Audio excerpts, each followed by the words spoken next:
What's up my dudes? Today's video is of a glowstone ring that I'll be making out of solid meteorite. And so I had a customer email me with the request and I was just super excited to work on it because I've been wanting to do this for seriously been like over a year now. Oh, and if after you watch the video you're still interested in seeing more details about the ring or possibly even a secret discount code, you can check out the blog post we just made for it and you can just follow the link in the description. It'll take you right to it. So I'm just starting out with the meteorite blank that I prepared. I'm just mounting it on the mandrel and then trimming down the outer diameter to get it to the correct dimensions.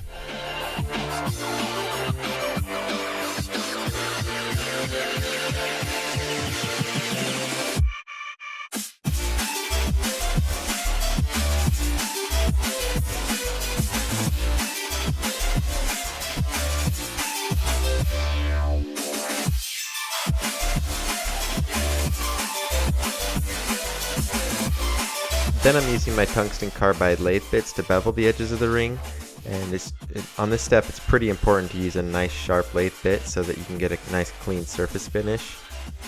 Now I'm using another tungsten lathe bit to channel out the center of the ring, and it needs to be deep enough that I can securely add the glowstone inlay to it. And then I actually made it even just a little bit deeper than a normal ring, and you'll see why later. It's because I need to add a little protective layer over it. Now I've got the outside of the ring shaped, but the inside hole is still a bit too small, so I'm just going to very carefully mount the ring inside the lathe jaws. And I'm being so careful just because it's fairly delicate at this point, and if I get careless I could easily destroy the ring in just a few seconds, so I wouldn't want to have to start over. So that's just why I'm taking my time and being really careful on this step. And you can see I'm using very light passes here as I'm widening the ring out. And that's because the ring isn't very tight in the jaws, and that's for that exact same reason I was talking about. It's pretty delicate, so I'm just trying to put it lightly in there.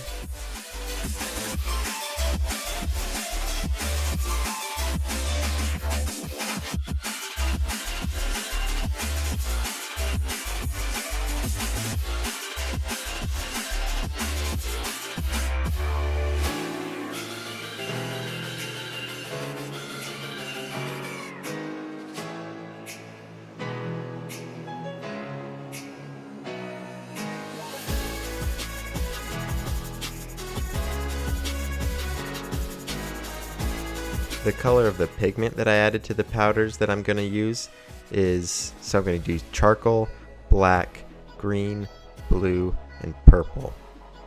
Okay, now it's time to add the inlay into the ring, and I'm going to go for a deep space look on it, and then I'm also going to use a mix of green and aqua glow, and that's just to make it a little bit more interesting at night so you can have two glow colors. And then I'm adding some amethyst and malachite, and that's going to give it a really cool sort of organic look to it. You can see I'm sprinkling the glow powder in the inlay fairly lightly, and that's because I don't want any clumps of color to be able to just block out the other colored layers beneath it.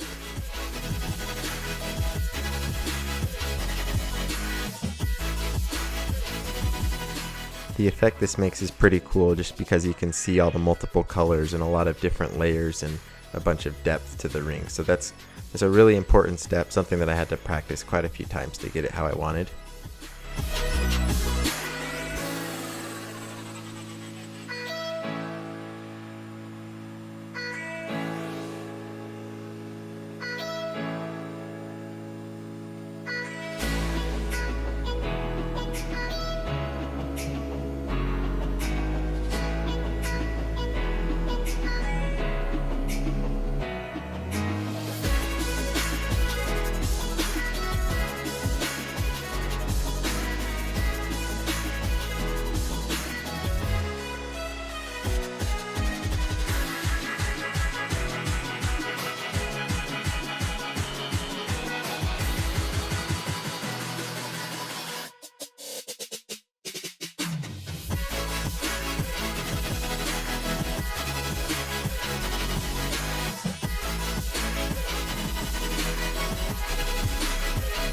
Now one very important step to note on this ring is that I ground the inlay down below the surface of the meteorite so that I could completely cover the inlay in a layer of protective adhesive. And so the reason for this is because I need to etch the meteorite in acid. That's something I don't need to do on any other ring, so that's just important for this ring if you're making it out of meteorite. And if I didn't coat the inlay, then the acid would eat away at the crystals and the other inlay material and it just completely ruin the ring. So this is very critical.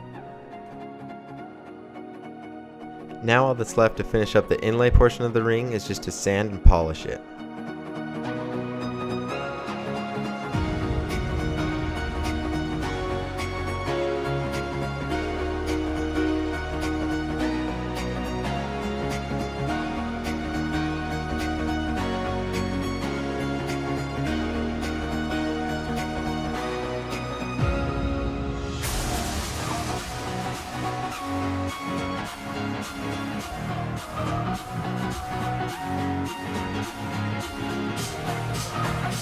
Now that I've got that done, I'm just going to drop it in this acid, and that'll just get those meteorite patterns to show.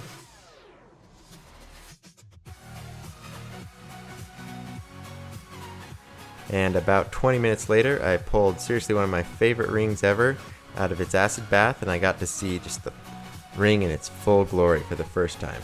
So one final step I did was off camera, and that was just adding a layer of Protect-A-Clear over the entire ring, and that'll just protect the meteorite from any oxidation. Alright guys, that's it for this video. If you want a custom ring made out of seriously almost any material you can imagine, then go check out my website. While you're on there, you can look at the selection I've got, or if you want something completely custom, just send me an email. All the information's on the site, so you'll figure it out. I hope you guys enjoyed the double upload this week.